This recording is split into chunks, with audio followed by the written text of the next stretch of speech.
এই তো, আমার আলোকমালার শরীরের অন্য একটি অংশ সচল হয়ে গেছে। আর কোনো চিন্তা নেই।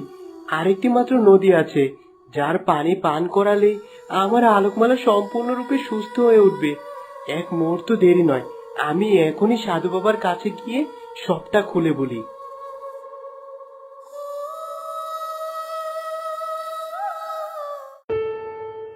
তুই তোর আলোকমালার সমস্ত শরীর সচল করতে পেরেছিস, শুধুমাত্র এখন তার চোখ খোলা বাকি। হ্যাঁ সাধু বাবা, আপনি এমন একটা উপায় বলুন যেন আলোকমালা চোখ খোলে। আর একটা মাত্র নদীর পানি, আর সেটা হলো হীরক নদীর পানি। হীরক নদীর পানি পান করার সাথে সাথে তোর আলোকমালা চোখ খুলবে, তার চোখের দৃষ্টি চলে আসবে। ঠিক আছে সাধু বাবা, আমি না হয় আর একটু কষ্ট করলাম। আমি আলোকমালার জন্য এখনই হীরক নদী থেকে জল নিয়ে আসছি।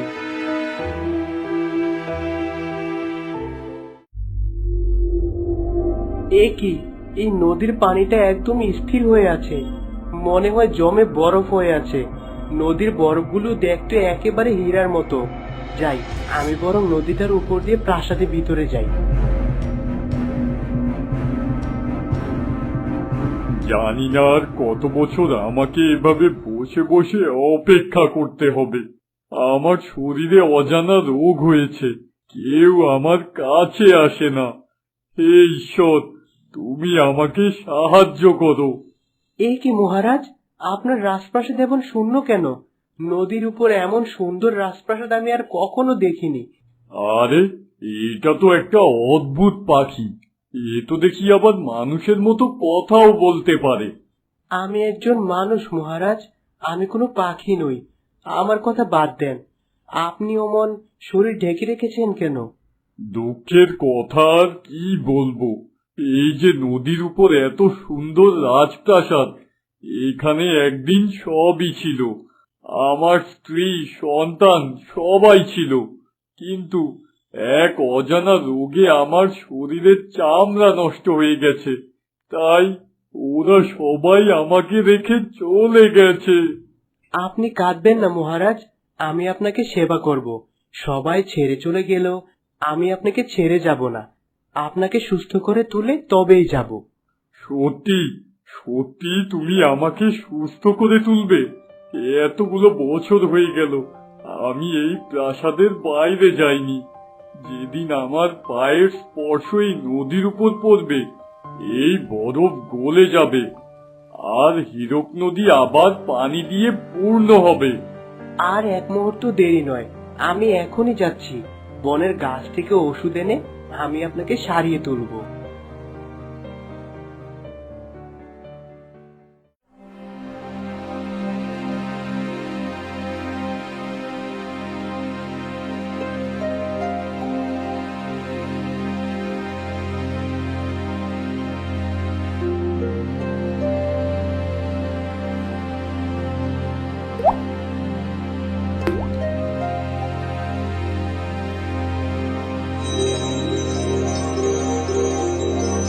দেখো দেখো, ভালো করে তাকিয়ে দেখো, আমার শরীরের সমস্ত ঘাস শুকিয়ে গেছে। আমি এখন সম্পূর্ণ সুস্থ হয়ে উঠেছি। হ্যাঁ মহারাজ, অনেকদিন হলো আপনি বাইরে যাননি। চলুন, আজ আপনি হীরক নদীতে পা রাখবেন, আর হীরক নদীর বরফ গলতে শুরু করবে।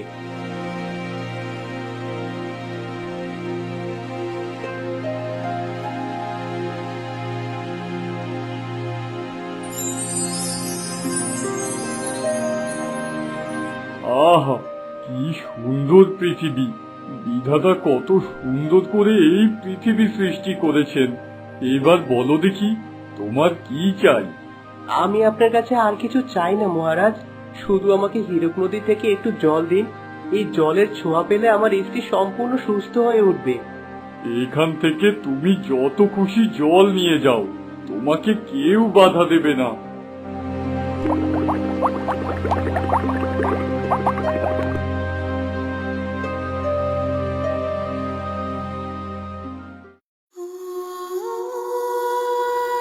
এ কি, আমার এমন লাগছে কেন? মনে হচ্ছে দেহ থেকে প্রাণটা এখনই বের হয়ে যাবে, কিন্তু এই শেষটুকু পানি খাওয়ালেই তো আমার আলোকমালা আবার জীবিত হয়ে উঠবে, চোখ মেলবে। আমার শরীর তো আর দিচ্ছে না। না, কিছুটা বিশ্রাম নিয়ে নেই, তারপর না হয় এই পানিটুকু আলোকমালাকে খাওয়াবো। আহ, খুব জলের তেষ্টা পেয়েছে। ওই তো একটা কুঁড়ে ঘর দেখা যাচ্ছে, যাই ওখানে গিয়ে জল পান করে আসি।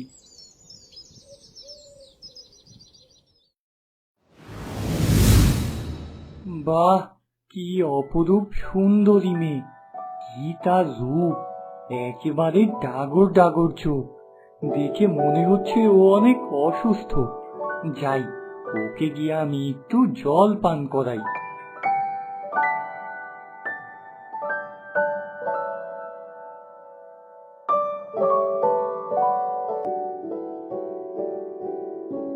আহ, আমি কোথায়? এই জায়গাটা তো আমার কাছে সম্পূর্ণ অপরিচিত লাগছে। আর তুমি বা কে? আমি রাজকুমার, তোমার বাড়ির পাশ দিয়েই যাচ্ছিলাম আমি। হঠাৎ করে দেখি তুমি চোখ বন্ধ করে শুয়ে আছো। ভাবলাম তুমি হয়তো অসুস্থ, তাই তোমাকে এই জল পান করিয়েছি। কিন্তু আমি তো আমার স্মৃতিশক্তি সমস্তটাই হারিয়ে ফেলেছি। আমার নাম, বাবা মার নাম কোনো কিছুই মনে করতে পারছি না। ঠিক আছে, চলো, আমি তোমাকে আমার সাথে নিয়ে যাচ্ছি। যতক্ষণ অবধি তোমার কিছু না মনে পড়বে, তুমি আর আমি একসাথেই থাকবো।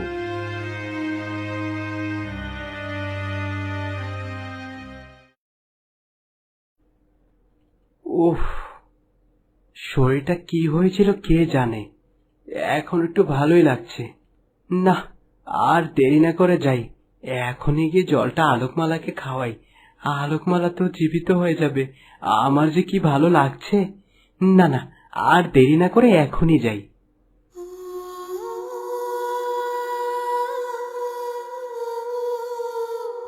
এ কি, এ কি অদ্ভুত ব্যাপার! আমি তো কিছুই বুঝতে পারছি না। এখানে তো আমার আলোকমালা ঘুমিয়েছিল।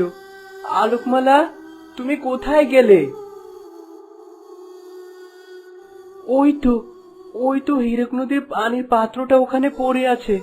তার মানে কেউ নিশ্চয়ই একজন আলোকমালাকে পানি খাইয়ে সুস্থ করে এখান থেকে নিয়ে চলে গেছে।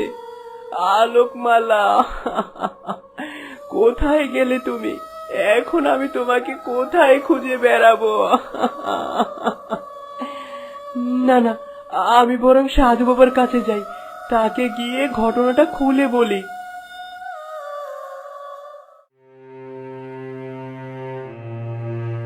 সাধু বাবা, এতদিন তো এখানেই ছিল। সাধু বাবা এখন কোথায় গেল? মনে ছোট্ট একটা আশা ছিল, হয়তোবা সাধু বাবা বলতে পারতো আমার আলোকমালা কোথায়, কিন্তু তিনিও এখানে নেই। না না, আমাকে এখানে চুপচাপ বসে থাকলে হবে না। আলোকমালাকে যে করে হোক খুঁজে বের করতেই হবে। আজকের রাজসভায় মন্ত্রী, সেনাপতি, উজির, নাজির সবাই উপস্থিত আছেন। আমার একমাত্র রাজকুমার জঙ্গলে শিকার করতে গিয়ে নিহত হয়েছে, আর তাই আজকে থেকে রাজ্যের সব দায়িত্ব আমার।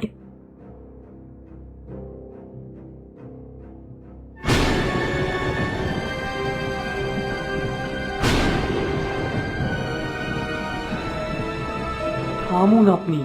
আমাকে হত্যা করার পরিকল্পনা করে এখন নিজেকে রাজ্যের রানী হিসেবে ঘোষণা করছেন? এ কি রাজকুমার, তুমি এখানে? না না, আমি বিশ্বাস করতে পারছি না তুমি এখনো বেঁচে আছো। হা হা হা হা হা। শয়তান রানী, আমি এখনো বেঁচে আছি। তুমি আমাকে হত্যার পরিকল্পনা করেছিলে, কিন্তু তুমি তোমার সৎ ছেলেকে হত্যা করতে পারোনি। কে কোথায় আছো? এই কুচক্রী রানী এবং সেনাপতিকে বন্দি করো। না না, আমাকে বন্দি করবেন না। বিশ্বাস করুন, আমি নিজ থেকে কিছুই করিনি। যা করেছি সব আপনার সৎ মায়ের আদেশে করেছি। তুমি ঠিকই বলেছ। তোমাদেরকে শুধু বন্দি করলেই হবে না, বরং তোমাদের বড় শাস্তি দিতে হবে। সেনাপতি আর রানীকে জঙ্গলের গভীরে ছেড়ে দিয়ে এসো, যাতে এদেরকে বাঘ সিংহ খেয়ে ফেলে, আর আমি আজকে থেকে এই রাজ্যের রাজা।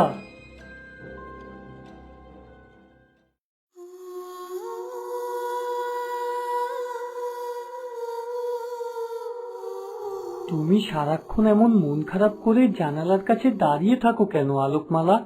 তুমি একবার শুধু আমাকে বলো, তুমি কি চাও? তুমি যা চাইবে আমি তোমাকে তাই এনে দেব।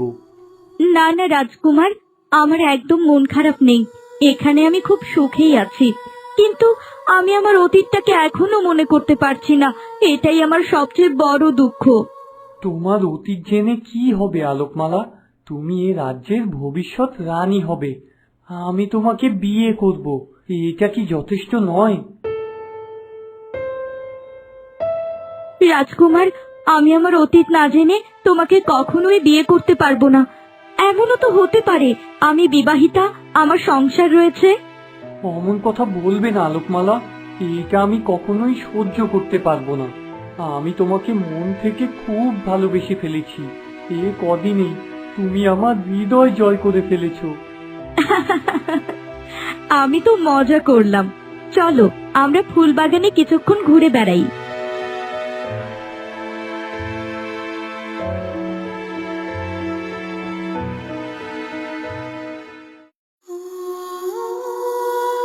এই জীবন আমার রেখে লাভ কি? আমি হয়তো এই জীবনে আমার আলোকমালাকে আর খুঁজে পাবো না, আর তাই কোনো বিষাক্ত ফল খেয়ে আমি আমার জীবন শেষ করে দেব। কি ব্যাপার, এই পাহাড়ের উপর দাঁড়িয়ে দাঁড়িয়ে তুমি কাঁদছো কেন? দেখে মনে হচ্ছে তোমার খুব কষ্ট। হ্যাঁ, আমার খুব কষ্ট। আমি আমার জীবন শেষ করে দিব। এখনই কোনো বিষাক্ত ফল খেয়ে আমি আমার জীবন শেষ করে দেব। কি বলছো তুমি? জীবন হলো সৃষ্টিকর্তার দেয়া শ্রেষ্ঠ উপহার, আর তুমি কি না এই বিশেষ উপহার শেষ করে ফেলতে চাচ্ছ? ভালোবাসাহীন জীবন অর্থহীন। আমি আমার ভালোবাসার মানুষ আলোকমালাকে হারিয়ে ফেলেছি। এত সহজেই হাল ছেড়ে দিলে চলবে না বন্ধু।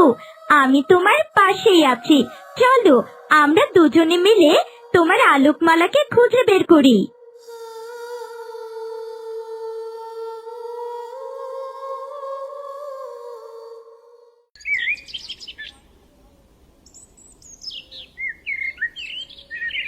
চলো আলোকমালা, আমরা অনেকক্ষণ হয়ে গেছে বাইরে ঘুরছি। এবার তুমি বিশ্রাম নেবে। চলো, তা না হলে তোমার শরীর খারাপ করবে। কিচ্ছু ভাল লাগছে না রাজকুমার, সবকিছুই কেমন জানি অর্থহীন মনে হচ্ছে। আমি গাছের নিচে একটু বসে থাকি, তুমি যাও। আমি তোমাকে জোর করব না, তুমি এখানে বসে বিশ্রাম করো।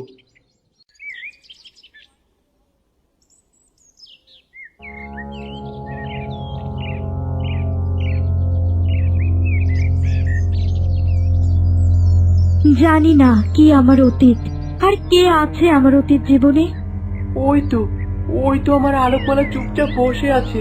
কি সুন্দর দেখাচ্ছে আমার আলোকমালাকে, মনে হচ্ছে এই রাজ্যের রানী। কি করছো তুমি? ও তোমার আলোকমালা নয়, তোমার কোথাও একটা ভুল হচ্ছে। ও রাজ্যে রানী হতে চলেছে, আমাদের রাজকুমার ওকেই বিয়ে করবে। না না, এ হতে পারে না। ও আমার বিবাহিত স্ত্রী, ওর জন্যই আমি এতদিন ধরে কত কষ্ট করেছি। কি বলছো? একজন মানুষ তোমার স্ত্রী হয় কি করে? তুমি তো একটা পাখি, আর পাখির স্ত্রী কখনো মানুষ হতে পারে না। সে অনেক লম্বা কাহিনী, আমি না হয় তোমাকে পরে সব খুলে বলবো। এখন আমাকে যেতে হবে, আর আলোকমালার সাথে খুব জরুরি কথা বলতে হবে। আলোকমালা, তুমি আমাকে চিনতে পারছো? আলোকমালা, আমি তোমার স্বামী, আমি কমল। ইস, এই পাখিটাকে বিশ্রী ভাবে আমার উপর দিয়ে ঘুরঘুর করছে। এই পাখি, যাও এখান থেকে, আমাকে একদম বিরক্ত করবে না। তুমি আমাকে চিনতে পারছো না আলোকমালা? আমি তোমার স্বামী গো। এ কি, আমার আলোকমালা তো আমার কোনো কথাই বুঝতে পারছে না। না, এই পাখি তো আমার কোনো কথাই শুনছে না। এই পাখি, এখান থেকে বিদায় হও, আমি কিন্তু খুব বিরক্ত হচ্ছি। আলোকমালা, ও আলোকমালা, তুমি আমাকে ছেড়ে যেও না, আমি তোমাকে ছাড়া বাঁচবো না। রক্ষী, কোথায় আছো? এই পাখিটাকে নিয়ে ছেড়ে দিয়ে এসো, ও যেন কখনো এ বাগানে আর না আসতে পারে।